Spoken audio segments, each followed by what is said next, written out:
Hi friends, welcome to tea and spicy. இன்றைக்கி நம்ம கிச்சனில் நல்லா ஒரு டேஸ்டியான மட்டன் குழம்பு எப்படி செய்கிறதுன்னு பார்க்க போகிறோம். இது ரொம்பவே சூப்பராக இருக்கும். மசாலாலாம் நல்லா அரைச்சி இந்த மாதிரி ஒரு தடவை செஞ்சு பாருங்கள். இட்லி, தோசை, அதே மாதிரி ரைஸ், சப்பாத்தி கூடலாம் வச்சு சாப்பிட்றதுக்கு ரொம்பவே அசத்தலான காம்பினேஷனாக இருக்கும். நம்ம காலையில் ஒரு தடவை செஞ்சாவே போதும், 3 நேரத்துக்குமே நம்ம இதை யூஸ் பண்ணிக்கலாம். டேஸ்ட் ரொம்பவே அல்டிமேட்டாக இருக்கும். இப்போ வாங்க வீடியோக்குள்ளே போய் எப்படி செய்கிறதுன்னு பார்க்கலாம்.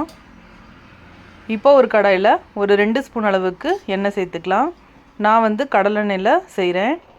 சின்ன வெங்காயம் ஒரு 2 கைப்பிடி அளவுக்கு சேர்த்துக்கோங்க. மட்டன் குழம்பு செய்யும்போது சின்ன வெங்காயம் சேர்த்து செஞ்சோம்னா டேஸ்ட் ரொம்பவே சூப்பராக இருக்கும். இப்போது இதை நல்லா வதக்கி விட்டுக்கலாம். இந்த மட்டன் குழம்புக்கு நல்லா வதக்கி அரைக்கணும், அப்போ தான் டேஸ்ட் நல்லா சூப்பராக இருக்கும். இது கூடவே 1 ஸ்பூன் சோம்பு, 1 ஸ்பூன் சீரகம், 1 ஸ்பூன் மிளகு, பட்டை, கிராம்பு, ஏலக்காய் இதெல்லாம் சேர்த்துக்கலாம். கல்பாசி சும்மா ஒரு இலை மட்டும் சேர்த்துக்கோங்க. இப்போது இதையும் சேர்த்துட்டு நல்லா வதக்கிக்கலாம். இந்த மட்டன் குழம்புக்கு நல்லா டேஸ்ட் கொடுக்கறதுக்காக ஒரு 7-8 முந்திரி பருப்பு எடுத்திருக்கேன். இதையும் சேர்த்துட்டு நல்லா வதக்கி எடுத்துக்கோங்க. முந்திரி பருப்பு சேர்க்க விருப்பம் இல்லைன்னா நீங்கள் ஸ்கிப் பண்ணிக்கலாம். ஆனால் சேர்த்து செய்யும்போது நல்லா டேஸ்ட் ஹோட்டலில் சாப்பிட்ற மாதிரியே இருக்கும். இது கூடவே 2 தக்காளி பழத்தை நல்லா கட் பண்ணிவிட்டு சேர்த்துக்கோங்க. தக்காளி பழமும் நல்லா வதங்கி வரணும். நாம் மட்டன் குழம்புக்கு எல்லாத்தையும் ஒன்றா போட்டு வதக்கினீங்கன்னா அந்தளவுக்கு டேஸ்ட் நல்லா இருக்காது. ஒரு பொருளாக சேர்த்து வதக்கும் போது தான் அதோட டேஸ்ட் நல்லாயிருக்கும். இப்போ இது கூட 1 கைப்பிடி அளவுக்கு கருவேப்பிலை சேர்த்துட்டு வதக்கிக்கோங்க. மட்டன் குழம்பு நல்லா வாசனையாக இருக்கும்.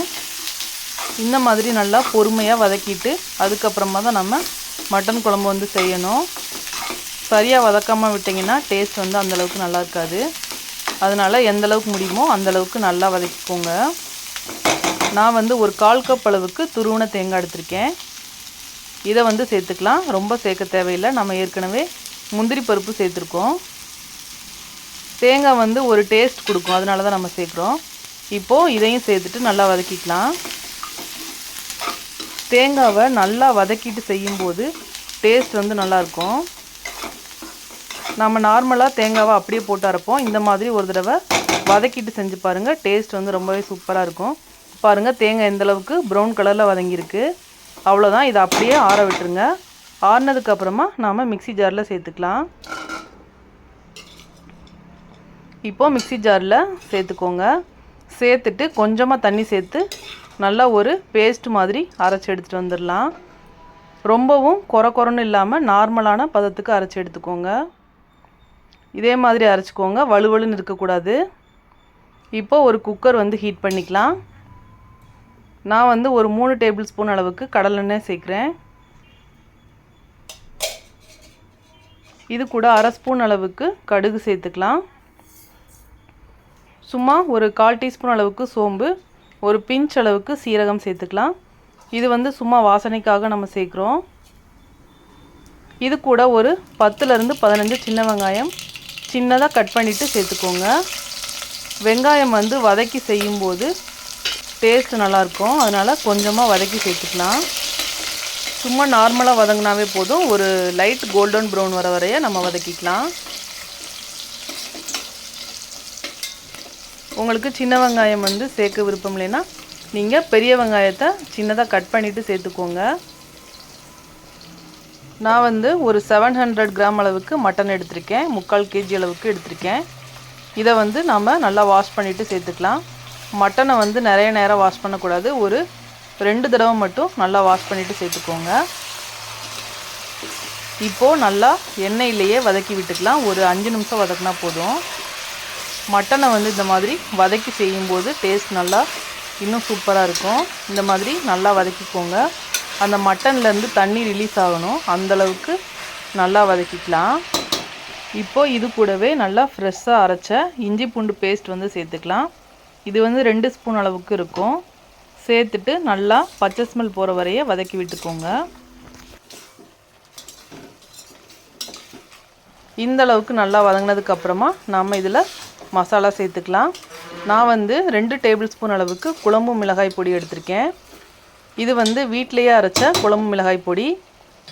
இந்த குழம்பு மிளகாய் பொடி எப்படி செய்கிறதுன்னு தெரியலனா நம்ம டிஸ்கிரிப்ஷனில் லிங்க் இருக்குது, வேணுங்கிறவங்க மறக்காமல் போய் செக் பண்ணி பாருங்கள். இதே மெத்தடில் குழம்பு மிளகாய் பொடி நீங்கள் ட்ரை பண்ணி பாருங்கள். உங்களோட மட்டன் குழம்பு, சிக்கன் குழம்பு, வெஜிடேரியன் குழம்புக்கெலாம் ரொம்பவே யூஸ்ஃபுல்லாக இருக்கும். இப்போது நல்லா ஒரு 5 நிமிஷம் நல்லா வதக்கி விட்டுக்கலாம். நான் வேறு எந்த மசாலாவுமே யூஸ் பண்ணலை, இந்த குழம்பு மிளகாய் பொடியிலேயே எல்லாமே நம்ம சேர்த்து செஞ்சுருக்கோம். இப்போது இது கூட தேவையான அளவுக்கு கல்லுப்பு சேர்த்துட்டு நல்லா வதக்கிக்கலாம். மசாலா சேர்த்ததுக்கப்புறமா நீங்கள் ஹை ஃப்ளேமில் வச்சு மட்டனை குக் பண்ணக்கூடாது, சிம்மில் வச்சுட்டு குக் பண்ணிக்கோங்க. இல்லைன்னா மசாலா கரிஞ்ச மாதிரி வாடை வந்துடும். அதுக்கப்புறமா குழம்பு சாப்பிட்றதுக்கு நல்லாவே இருக்காது. அதனால் சிம்மில் வச்சுட்டு மட்டும் கிண்டி விட்டுக்கோங்க. இப்போது ஒரு 5லேருந்து 10 நிமிஷம் நல்லா மிக்ஸ் பண்ணி விட்டாச்சு.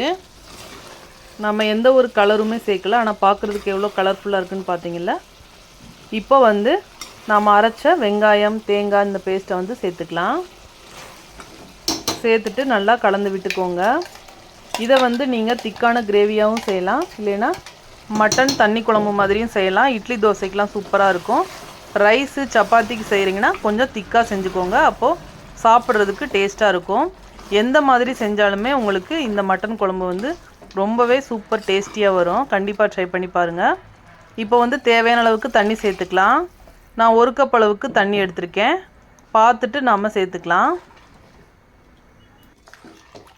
நல்லா ஒரு தடவை கலந்து விட்டுக்கோங்க. நாம் அரைச்ச மசாலா இது எல்லாமே நல்லா மிக்ஸ் ஆகணும். அப்போ தான் தண்ணி நாம் சேர்க்குறதுக்கு கரெக்டாக இருக்கும். இது நல்லா ஒரு கிரேவி பதத்தில் இருக்குது. இந்த மட்டன் குழம்புல ஒரு சீக்ரெட் இன்க்ரீடியன்ட்ஸ் தேங்காய் சேர்க்க போகிறோம். இந்த தேங்காவை நல்லா நீள நீளமாக கட் பண்ணிவிட்டு சேர்த்துக்கோங்க. நல்லா ஒரு இளந்தேங்காயாக இருக்கணும். முத்தின தேங்காய் சேர்க்கக்கூடாது. முத்தின தேங்காய் சேர்த்திங்கன்னா சாப்பிட்றதுக்கு நல்லா இருக்காது. இந்த மாதிரி சின்னதாக சேர்த்துக்கோங்க, அப்போது சாப்பிட்றதுக்கும் நல்லாயிருக்கும். மட்டன் குழம்பு டேஸ்ட் ரொம்பவே சூப்பராக இருக்கும். ஒரு தடவை இந்த மாதிரி ட்ரை பண்ணி பாருங்கள். இப்போது நல்லா கொதிச்சு வந்துட்டுருக்கு. இந்த ஸ்டேஜில் நாம் குக்கரை க்ளோஸ் பண்ணிவிட்டு ஒரு 3லேருந்து 4 விசில் விட்டு எடுத்துக்கலாம். உங்களோட மட்டன் எந்தளவுக்கு வேகுமோ அந்தளவுக்கு நீங்கள் விசில் விட்டுக்கோங்க. இது நல்லா இளம் மட்டனாக இருக்குது, அதனால் நான் 4 விசில் விட்டு எடுக்க போகிறேன். இப்போது ஓப்பன் பண்ணி பார்க்கலாம். நல்லா சூப்பராக வெந்து வந்திருக்கு பாருங்கள்.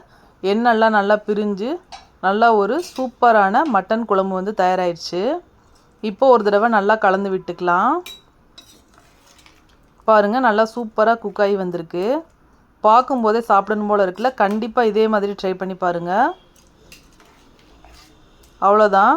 இப்போ இது கூட பொடியாக கட் பண்ண கொத்தமல்லி, அது கூடவே கொஞ்சமாக புதினா இலையும் சேர்த்துக்கோங்க. இந்த மட்டன் குழம்புக்கு இதை சேர்க்கும்போது ரொம்பவே சூப்பராக ஃப்ளேவராக இருக்கும். அவ்வளோதான். ஒரு 5 மினிட்ஸ் மட்டும் நல்லா கொதிச்சதுக்கப்புறமா ஆஃப் பண்ணிடலாம். இந்த ரெசிபியை நாளைக்கே ட்ரை பண்ணி பார்த்துட்டு எப்படி இருக்குன்னு நம்ம டிஎன் ஸ்பைசி சேனலுக்கு கமெண்ட் பண்ணுங்கள். இந்த வீடியோ பிடிச்சிருந்தா நம்ம சேனலை லைக் பண்ணி சப்ஸ்கிரைப் பண்ணிக்கோங்க.